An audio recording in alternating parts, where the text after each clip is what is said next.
Hi viewers, I am Narsimha, Founder Director of Lace Academy.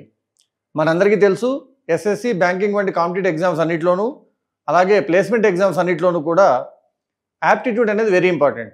దానిలో అతి ముఖ్యమైన module ఏంటి అంటే క్వాంటిటేటివ్ యాప్టిట్యూడ్ లేదా అరిథమెటిక్ అనొచ్చు. నార్మల్గా లేస్ అకాడమీలో మేము ఈ అరిథమెటిక్ కాన్సెప్ట్స్ అన్నీ కూడా ఎలాంటి ఫార్ములాలు అవసరం లేకుండా కాన్సెప్ట్ బేస్డ్గానే ఆన్సర్ చేయొచ్చు అని మా స్టూడెంట్స్కి ట్రైనింగ్ ఇచ్చి దానివల్ల వాళ్ళ కాన్ఫిడెన్స్ పెంచి ఎగ్జామ్స్ని ఈజీగా క్రాక్ చేయడానికి సులువుగా చేస్తుంటాం. కానీ అరిథమెటిక్ కాన్సెప్ట్స్లో ఫార్ములాలు లేకుండా నిజంగా క్వశ్చన్స్ ఆన్సర్ చేయొచ్చా అని చాలామందికి సందేహం ఉండొచ్చు. సో ఈరోజు మీకోసము ఈ అరిథమెటిక్ మాడ్యూల్లోని one of the very important concepts అయిన యావరేజ్ అనే కాన్సెప్ట్ గురించి మీకు చెప్పడానికి కోసమని నేను వచ్చాను. ఇందాకే చెప్పాను, అరిథమెటిక్ అంటే పెద్ద పెద్ద మ్యాథమెటికల్ ఫార్ములాలు ఏమీ అవసరం లేకుండా కాన్సెప్ట్ అంటే ఏంటో తెలుసుకుంటే దాని నుండే మనకి 80% వరకు ఆన్సర్స్ వచ్చేస్తాయి. అది ఎలాగో చూద్దాం. దాని ముందు అసలు ఫస్ట్ యావరేజెస్ అనే కాన్సెప్ట్ యొక్క యాక్చువల్ కాన్సెప్ట్ ఏంటో చూద్దాం. ఎప్పుడైనా నేను స్టూడెంట్స్ని యావరేజ్ అంటే ఏంటి అంటే వాళ్ళు సింపుల్గా ఒక మ్యాథమెటికల్ రిలేషన్ చెప్తారు. Average is equal to some of all values by number of values అని. కరెక్టే, కానీ అదొక మ్యాథమెటికల్ రిలేషన్. నేను అడిగేది యావరేజ్ అనే కాన్సెప్ట్కి మీనింగ్ ఏంటి, మ్యాథమెటిక్స్లో ఉన్న ఫార్ములాకి బ్యాక్ సైడ్ ఉన్న మీనింగ్ ఏంటి. సో యావరేజ్కి యాక్చువల్గా ఉన్న కాన్సెప్ట్ మీనింగ్ ఏంటంటే ఉన్న అందరిలోనూ ఒక విలువని కనుక కంప్లీట్గా అందరికీ సమానంగా డివైడ్ చేస్తే ప్రతి ఒక్క మెంబర్కి, ఆ గ్రూప్లో ఉన్న ప్రతి ఒక్క వ్యక్తికి ఏదైతే సమానమైన వాల్యూ వస్తుందో, ఆ ఈచ్ పర్సన్స్ ఈక్వల్ వాల్యూ ఏదైతే షేర్గా వస్తుందో దాన్ని మనం యావరేజ్ అంటాము. సో యావరేజ్ అనగానే మీరు అర్థం చేసుకోవాల్సిన విషయం ఏంటంటే ఈచ్ మెంబర్స్ ఈక్వల్ షేర్. ఒక గ్రూప్లో ఉన్న టీంలో కనుక ఒక మొత్తం విలువని అందరికీ సమానంగా పంచుతే ఆ సమానంగా పంచడం అనేది యావరేజ్ కాన్సెప్ట్. ప్రతి ఒక్క పర్సన్కి వచ్చే సమానమైన షేర్నే మనం యావరేజ్ అంటాము. సో ఒక 5 మంది ఉన్నారు, వాళ్ళ దగ్గర ఒక విలువ ఉంది. ఆ మొత్తాన్ని కనుక అందరూ సమానంగా పంచుకుంటే ఒక్కొక్క పర్సన్కి ఏదైతే అమౌంట్ చేతికి వస్తుందో దాన్ని మనం యావరేజ్ అంటాము. అందుకే తెలుగులో యావరేజ్ని సరాసరి అంటాము లేదా తలసరి అంటాము. ఇంకో విషయంగా చెప్పాలంటే పర్ క్యాపిటా అంటాం ఎకనామిక్స్లో.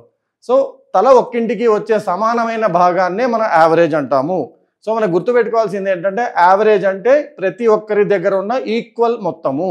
అది ఏజ్ అవ్వచ్చు, వెయిట్ అవ్వచ్చు, యావరేజ్ మనీ అవ్వచ్చు.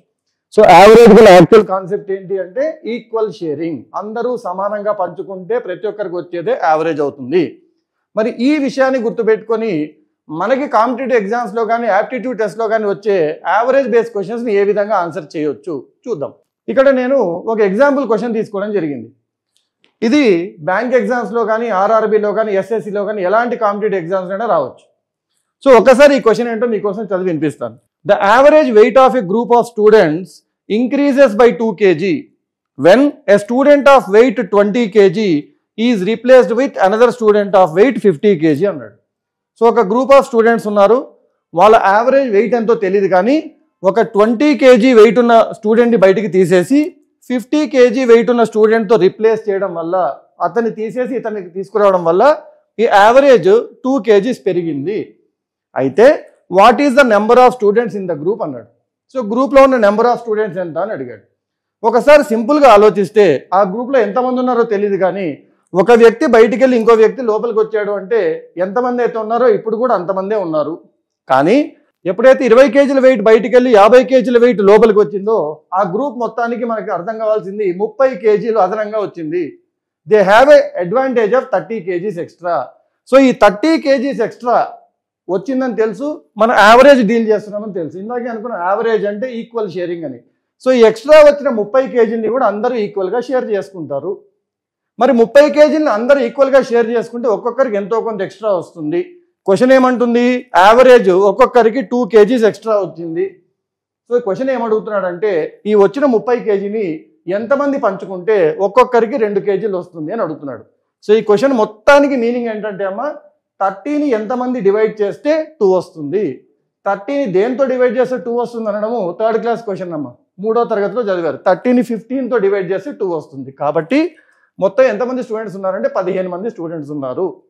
దీనికి పెన్ను, పేపరు, ఫార్ములా ఏమీ అవసరం లేదు. యావరేజ్ అంటే ప్రతి ఒక్కరికి ఉన్న ఈక్వల్ వాల్యూ అని తెలిస్తే 30ని 15తో డివైడ్ చేస్తే 2 వస్తుంది తెలిస్తే మీకు 40 సెకండ్లో ఈ క్వశ్చన్కి ఆన్సర్ వస్తుంది. సో ఇలా యాక్చువల్గా కాన్సెప్ట్ అనేది అర్థం చేసుకుని క్వశ్చన్లో ఉన్న యాక్చువల్ సెన్స్ అర్థం చేసుకుంటే 80% ఆఫ్ ఫస్ట్ లెవెల్ ఎగ్జామ్లో ఉన్న క్వశ్చన్స్ అన్నీ కూడా మీరు ఫార్ములాలు అవసరం లేకుండా పేపర్ పెన్ అవసరం లేకుండా ఆన్సర్ చేయొచ్చు. ఇంకొక క్వశ్చన్ చూపిస్తాను మీకోసం. The average age of 20 students in a class is 13 years. So క్వశ్చన్లో ఏం చెప్తున్నాడు, నాకు ఒక క్లాస్ ఉంది, 20 మంది స్టూడెంట్స్ ఉన్నారు, వీళ్ళందరూ యావరేజ్ ఏజ్ తీసుకుంటే 13 ఏళ్ళుగా ఉంది. When the teacher is included average becomes 14 years. ఎప్పుడైతే టీచర్ ఇంక్లూడ్ చేసామో, టీచర్ని కూడా కన్సిడర్ చేసామో, యావరేజ్ 14 ఏళ్ళుగా అవుతుంది. అయితే టీచర్ యొక్క ఏజ్ ఎంత? టీచర్ లేకుండా ఓన్లీ స్టూడెంట్స్ గురించి ఆలోచిస్తే 13 ఏళ్ళు ఉన్నాయి ఒక్కొక్కరికి. కానీ టీచర్ని కూడా పరిగణలోకి తీసుకుంటే 14 ఏళ్ళు అయింది. అయితే టీచర్ ఏజ్ ఎంత అని అడుగుతున్నాడు. చిన్న లాజిక్ చూద్దాం. 20 మందికి ఒక్కరికి 13 ఏళ్ళు ఉన్నాయి. ఇప్పుడు టీచర్ స్టూడెంట్స్తో పాటు కలవడం వల్ల 21 మంది ఉన్నారు. ఈ 21 మందికి ఒక్కొక్కరికి 14 ఏళ్ళు వచ్చింది. అంటే స్టూడెంట్స్ పెరగలేదు, టీచర్ దగ్గర ఉన్న ఏదైతే ఎక్స్ట్రా వాల్యూ ఉంటుందో ఆ వాల్యూనే వీళ్ళందరూ పంచుకున్నారు. ఎంతమంది పంచుకున్నారు? టీచర్తో కలిపి 21 మెంబర్స్ పంచుకున్నారు. అలా పంచుకోవడం వల్ల 13 కాస్త 14 అయింది. అంటే ఒక్కొక్కరికి 1 year ఎక్స్ట్రా వచ్చింది. అంటే క్వశ్చన్ ఏం చెప్తుందంటే, టీచర్ దగ్గర ఆల్రెడీ ఉన్న ఏజ్ కన్నా 21 మందికి ఒక్కొక్కరికి 1 year ఎక్స్ట్రా ఇచ్చేంత అదనంగా ఉంది. 21 మందికి ఒక్కొక్కరికి 1 year ఇచ్చిందంటే టీచర్కి 21 ఏళ్ళు ఎక్స్ట్రా ఉన్నట్టే. అంటే టీచర్కి 13 ఏళ్ల కన్నా 21 ఎక్స్ట్రా ఉన్నట్టే. అంటే టీచర్ ఏజ్ ఎంత అంటే 13 + 21. ఈ క్వశ్చన్ మొత్తానికి మీనింగ్ ఏంటంటే 13 + 21 = డాష్. కానీ 13 + 21 డాష్ అని ఎస్ఎస్సి ఎగ్జామ్లు వేసి మరీ చీప్గా ఉంటుంది కాబట్టి దానికి ఈ విధంగా మంచి మేకప్ వేసి మీకు ఒక పెద్ద క్వశ్చన్గా చూపించాడు. దాన్ని మనం అర్థం చేసుకొని 13 + 21 ఎంత అని అర్థం చేసుకుంటే మీ ఆన్సర్ అయిపోయింది. ఈ విధంగా నిజంగా క్వశ్చన్లో ఉన్న సెన్స్ ఏంటి, కాన్సెప్ట్లో ఉన్న యాక్చువల్ కాన్సెప్ట్ ఏంటి తెలుసుకుంటే 80% of your exam questions can be answered without formula or pen and paper. So ఈ విధంగా యాప్టిట్యూడ్ని ఈజీగా ఆన్సర్ చేయాలనుకుంటే కిందున్న లింక్ డిస్క్రిప్షన్లో మన యాప్ లింక్ ఉంటుంది. దాన్ని క్లిక్ చేసి మీకు కావాల్సిన కోర్స్ కొనుక్కొని మీరు అనుకున్న కాంపిటేటివ్ ఎగ్జామ్ని క్రాక్ చేయండి. Thank you.